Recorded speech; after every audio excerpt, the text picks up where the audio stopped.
My beautiful people, hello. Welcome back to the Altar Podcast. I'm coming to you from my new-ish home in Boulder, Colorado. More on that in the next episode. And the video for this podcast is up on YouTube, which I'm starting to share on more often than before. So subscribe to my YouTube channel and let's connect there, as well as on Instagram and at NicoleMoline.com. This is the first episode of season 5, and it's called Meeting the Moment. I'm going to take some risks and speak really personally and hopefully really respectfully, because I am so grateful for every member of this audience and I want to honor you. First, some announcements. I'm offering 2 live online workshops at the end of December. I would love to invite you to. When you register, you'll also get access to the video replays. So if you can't make it live, you can access it anytime. Each are 75 minutes in the afternoon of guided vision casting and community building.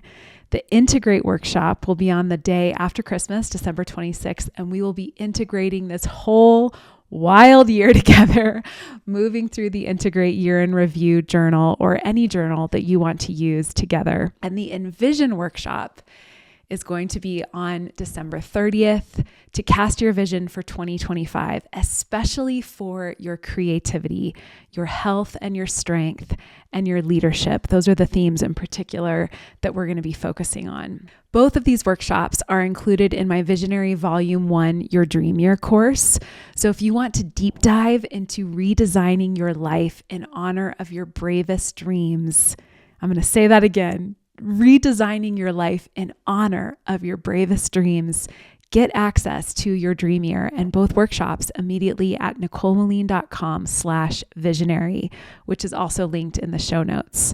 Or you can register for just the workshops, either one of them or both of them at a discounted rate for the bundle of them at NicoleMoline.com/integrate-envision-workshops. Don't worry, that is linked in the show notes for you as well.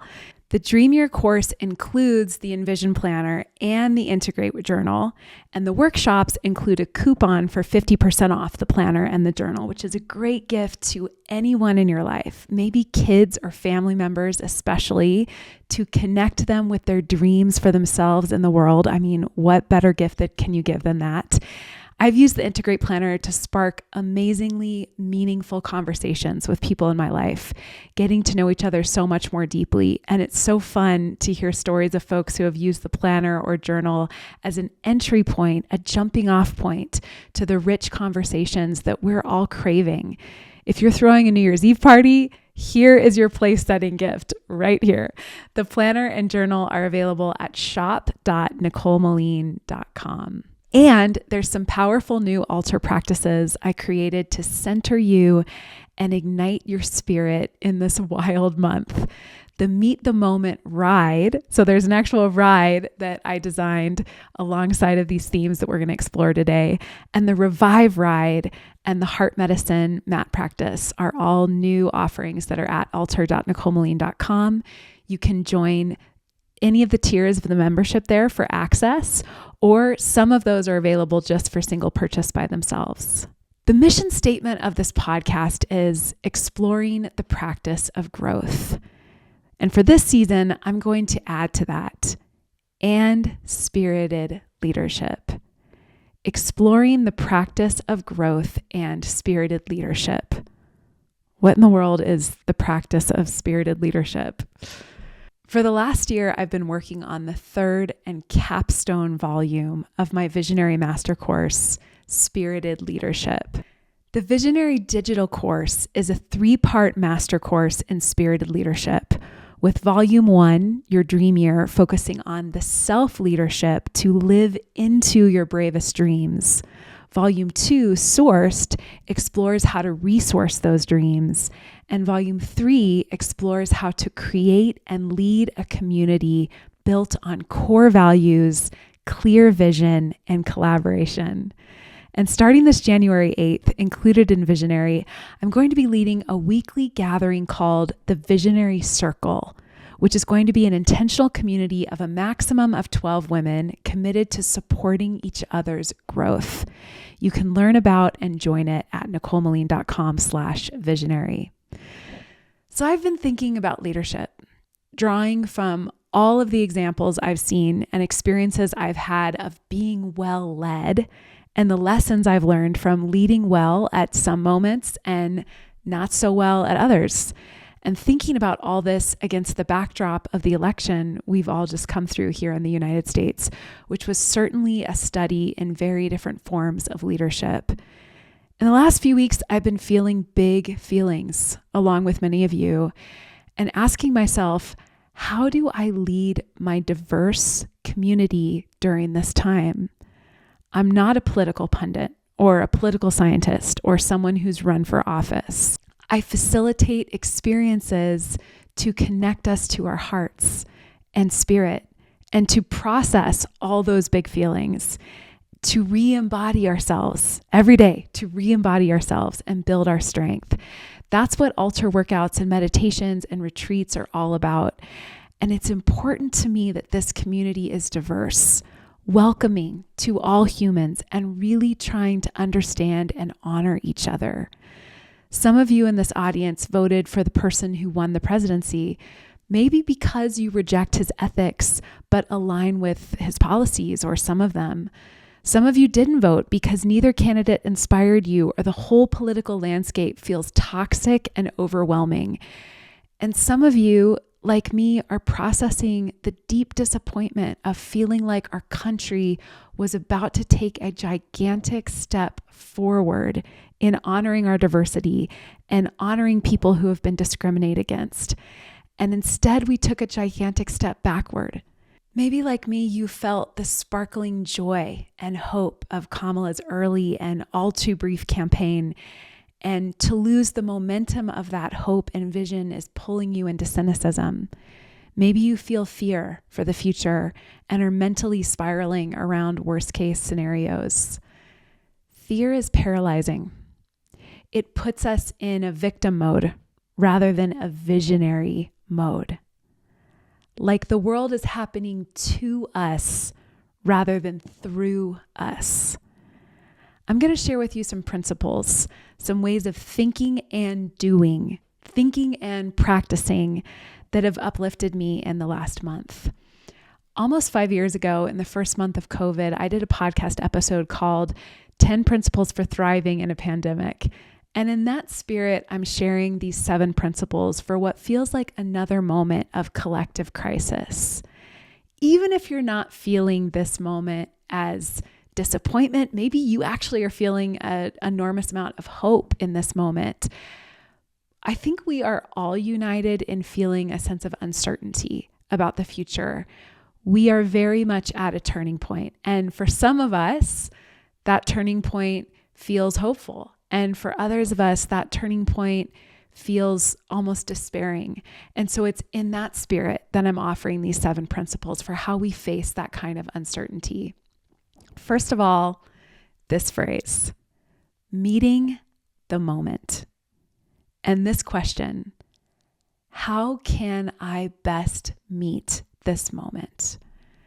One of my dear friends who has been sober for over 20 years often quotes to me this great line from the big book in Alcoholics Anonymous: take life on life's terms.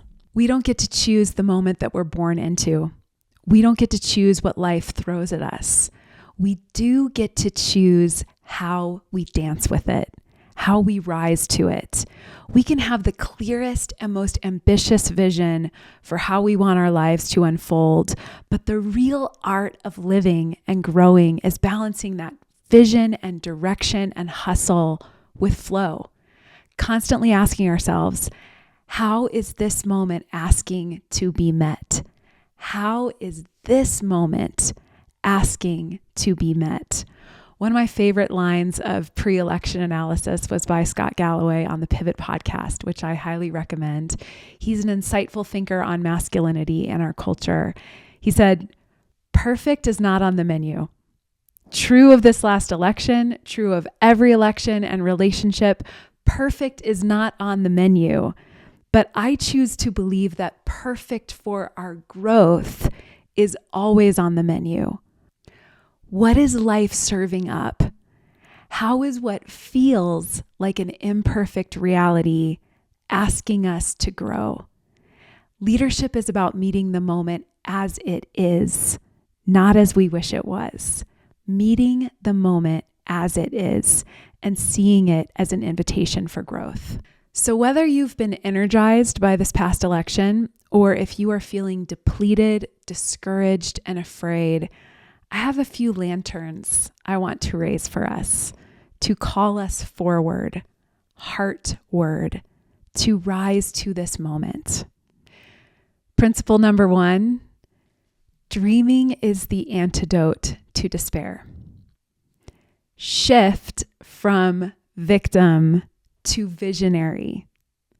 The world is happening through us rather than to us. Make a daily practice of dreaming big and bravely, of dwelling in possibility, dreaming as the antidote to despair. That's what the Visionary Course and the Envision Planner is for, to guide you in dreaming big for every sphere of your life and to create a map of steps to take forward and practices to embody and create those dreams. Principle number 2, embrace imperfect progress. Perfect is not on the menu. The way of growth is 2 steps forward into new territory, 1 step back into safety. 2 steps shaking in your boots forward again. 2 days of mindful, clean eating in a new way that energizes you. 1 day of compromised comfort food because it all got too big and too much. 2 days forward progress because, wow, you feel so good after that green smoothie you never feel like taking the time to make. You get the idea. That's how we grow, both individually and culturally.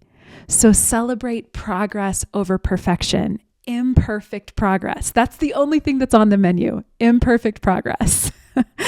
Principle number 3, create at least as much as you consume. Active over passive. Use your voice lovingly and humorously. Tell your story. Humor connects us. Humility, that word humor, is connected to this word humility, which comes from the root word humus, soil. We are of the earth. The great novelist and cultural observer Toni Morrison said of a very similar moment to the one that we're in, this is precisely the time when artists go to work. There's no time for despair, no place for self-pity, no need for silence, no room for fear. I would insert in there, and I think that she would very much agree, there is room for rest, room for space, room for integration. It's out of that space that creativity arises. She says, we speak, we write, we do language. That is how civilizations heal. So your choice to be in a mode of creativity is going to be healing not only for yourself, but I'm going to go so far as to say it's going to be healing for all of us. Principle number 4, build a micro community or a macro community, but let's start with a micro community of core values. At least 3 people you intentionally meet with once a week.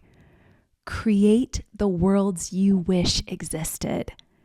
Think about creating an attractive alternative to what's on offer. This election cycle taught us about the power of belonging, how deeply we as humans want to belong to a tribe, a family, and all the more so given our mobile society where we're rarely living in a place longer than a few years before moving somewhere else. My answer to this, my own micro community that I'm building, is the Visionary Circle. So this January, starting this January 8th, I'm going to be offering a small group of 12 women. And if there's more who are interested than just 12, I'm going to be offering a few of them so that we can create this micro community that's large enough that you're going to meet some amazing, like-hearted people, but small enough that you can both know and be known. That's our goal. So simple. To know and be known. For us to mutually invest. It's a kind of a hedge fund. We are mutually investing in each other's dreams and growth. So it's going to be a place for you to bravely, vulnerably, and confidentially state what it is that you are growing into this year, what you are no longer settling for, what you are claiming, what you are growing towards. And there is so much power in doing that in community and actually doing it in a space of loving, encouraging accountability. When you actually say what it is that you are moving into, when you say the new practices that you are embodying, that's going to create this kind of both accountability for you, but it's also going to be the power of a cheer squad to cheer you on. It's going to be 11 other hands on your back saying, go, yes, we believe in you. We want to know about your progress. We also want to know about your challenges. We also want to know about your struggles. So it's also going to be a place for you to share what is challenging, what feels tough, what feels like barriers that you can't get through, and to have a mastermind of 12 minds, 12 other minds of wisdom and insight and resources, connections, suggestions to support you as you grow. I cannot wait to dive into this visionary circle with you. So learn all about it at NicoleMoline.com/visionary and build your own micro community of encouragement and accountability. Principle number 5, practice patient, resilient activism. Real and lasting change takes time. We know this. If you've ever tried to make any big change in your life, it's usually not something that we just start or stop cold turkey. It takes time. And this is very much true when it comes to ideological change, spiritual evolution, political evolution. I love Martin Luther King's incredible statement, and all the more so because we know what he was facing, the very much uphill battle and journey that he was facing in bringing about full civil rights in this country. He said, "The arc of the moral universe is long, but it bends toward justice." So he's acknowledging that the arc of the moral universe is long. It takes time for cultures to grow and to integrate new knowledge, to adjust, to overcome fears and prejudices. That arc is long, but it bends toward justice. He, like Abraham Lincoln, believed in what Abraham Lincoln called the better angels of our nature. But yeah, that arc is long. That process of change, whether it's in a culture, in a country, or in ourselves, is long. As the Dalai Lama put it, no mud, no lotus. You don't get the beautiful flowering of a lotus without that long root that goes deep into mud and sludge. That's how a lotus flower is formed. My story of slow evolution in faith and politics, which I want to share a little bit of today, is this in summary. I accidentally fell in love with people I'd been taught to fear or judge as I heard their stories and felt the beauty of their creations. I accidentally fell in love with people I'd been taught to fear or judge as I heard their stories and felt the beauty of their creations. I grew up in a super religiously and politically conservative bubble in Orange County, Southern California. I was immersed in my evangelical megachurch, attending at school from kindergarten through high school, and I was all in. There was a lot of good, a lot of wisdom that came from that culture, but also a lot of toxicity. It took years to fully recognize and then fully release because of what I spoke about a moment ago, the power of belonging. I didn't really question why that culture was so undiverse. It was mostly white, theologically conservative Republicans, all male leadership, and often subtly, which can be even more toxic than overtly, they warned against or mocked others, all others, other religions, New Age spirituality, gay people, ambitious women, Democrats, even Catholics. And as I said, maybe most toxically because it was subtle. It wasn't overt. It was little asides, little digs that are inserted in sermons or in comments by leaders. The currency of belonging in this culture was agreement and sameness. By the way, such a great question to ask of any community that you ever step into, whether it's a job, whether it's a church, whether it's anything, a collection of other parents. What is the currency of belonging in this place? Just to notice it, just to be aware of, like, what's the most important thing here? Like everyone else in leadership in the church that I grew up in, I was a super conservative Republican, talk radio and all. I remember that satisfying feeling of being right, righteous. The two blended together, right and righteous. So I have this deep compassion for especially women on the right of the spectrum, politically and theological. I know how strong that feeling of belonging and certainty can be. There's a way of doing it, of doing life, of doing gender, of doing family, of doing church. I remember how safe and secure that certainty felt. And that security is really hard to leave, to dive into an unknown where there are few authorities and no maps. I remember how good Christian nationalism felt. I didn't know to call it that, but the idea that I was part of the chosen people of God. But when you start to ask some questions and peel back the layers of what that possibility would mean for everyone else, all those who aren't chosen, it just doesn't feel right. It felt good, but it didn't feel right. It felt good, but it didn't feel right ethically. And then I started to spread my wings and go to college and big cities and other countries and encountered a lot of not just smart, but deeply kind, ethical, hilarious, creative humans who believed other things or identified with groups that I'd been taught to judge or fear. And my thinking started to shift. And it's important to say that this was a slow process. It took a lot of stories. It took a lot of humor. It took bridge builders, people with one foot in the world I was still in and one foot out of it, who turned back and extended a story and a hand to me. And this is really important. I'm not telling this story as another type of conversion story to say, now I've seen the light and that other way of thinking was wrong.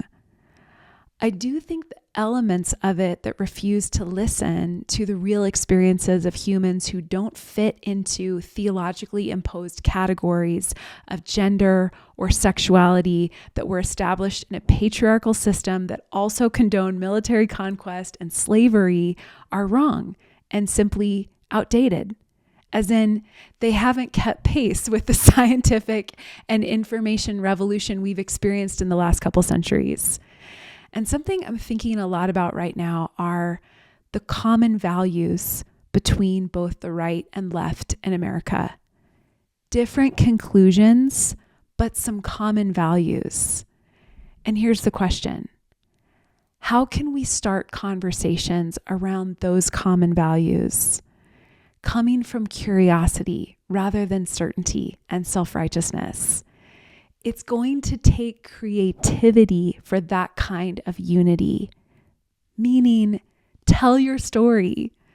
Tell the stories that are rising up in you, asking to be told, to be painted, to be danced, to be sung. Try this mantra with me in answer to the question of how to show up to your diverse community right now. How to show up to a world that might be breaking your heart. I am love. Love is the ground of our being. What would love do? How would love respond? The seventh principle that's been bringing me life this last month is this: move yourself true to move yourself new. express your truth, to make space for something new. What new thing is asking to be birthed in this moment? Getting to your truth might require a long stretch of rest and quiet and listening.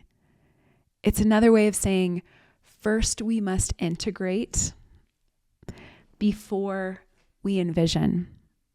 So a few reminders. The Visionary Volume 1, Your Dream Year course at NicoleMoline.com/visionary is waiting for you as a resource to design your life in honor of your bravest dreams. That course includes both the Integrate Workshop, which is going to be on December 26th, and the Envision Workshop on December 30th.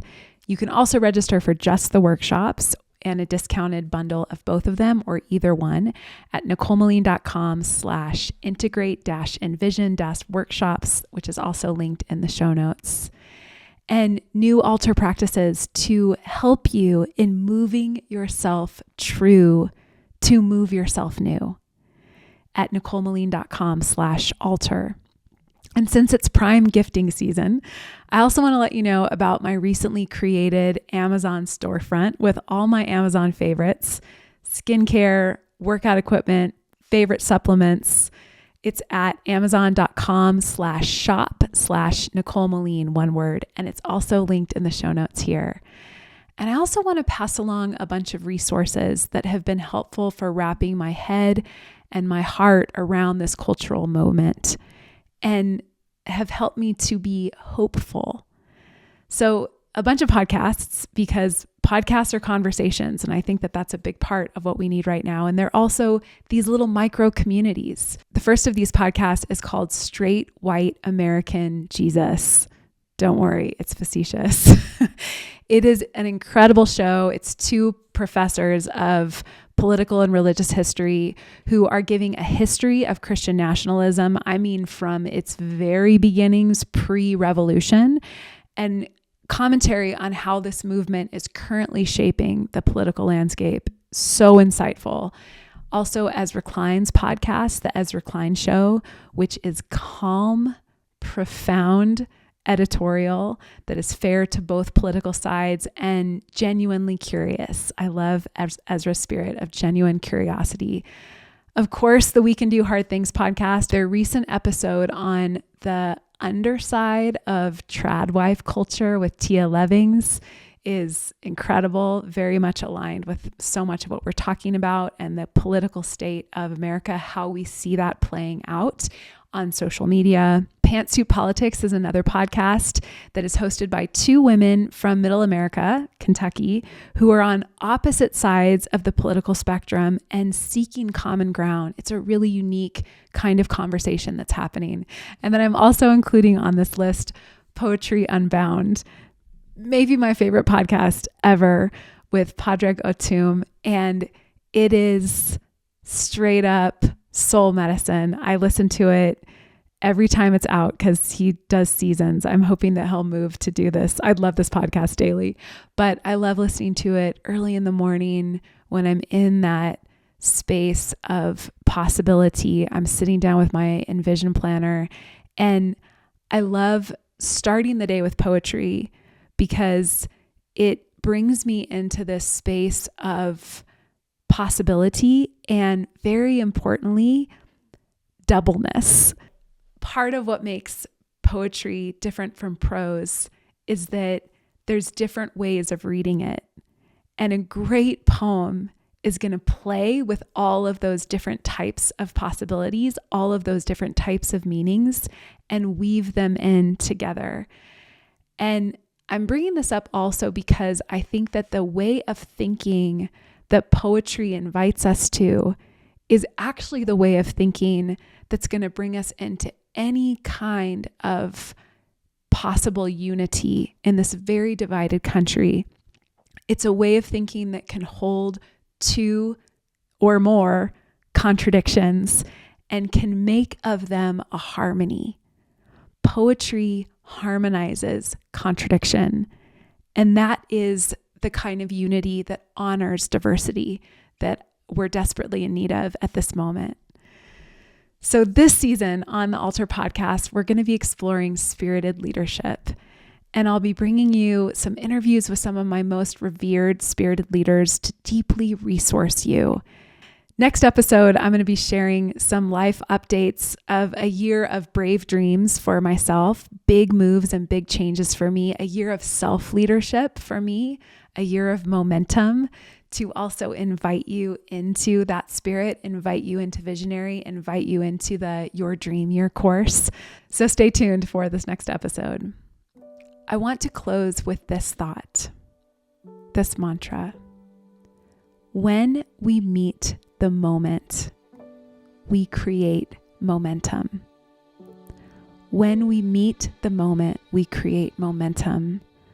When we actually integrate where the world is at, the actual moment that we're living in right now, what it stirs up in us, what we need to release, what we need to express, what we need to create out of it, we create momentum. Momentum is a mode of living in the moment. So that's what I'm inviting us to, a momentum that pulls us out of despair, that pulls us out of stagnancy, and that pulls us into a future that ignites our sense of hope. I'd love to hear what this podcast has stirred in you. So connect with me on Instagram at Nicole Moline and at Altar Together on YouTube as well. And please follow or subscribe and rate and review this podcast on Apple Podcasts or Spotify. I read and appreciate every single review, and share it with a friend or on social media. Tag me on social media, especially if you share any of these episodes at Nicole Moline and at Altar Together, so we can build like-hearted community. That's what this is all about. Send me a direct message about what podcast topics you would like me to explore. To support this podcast and your fitness and mindfulness journey, join my Altar Together community and digital studio with a free trial at nicolemoline.com/altar, and subscribe to my newsletter at nicolemoline.com to learn about new offerings and retreats. I am so deeply grateful for you and excited for what's ahead as we altar together.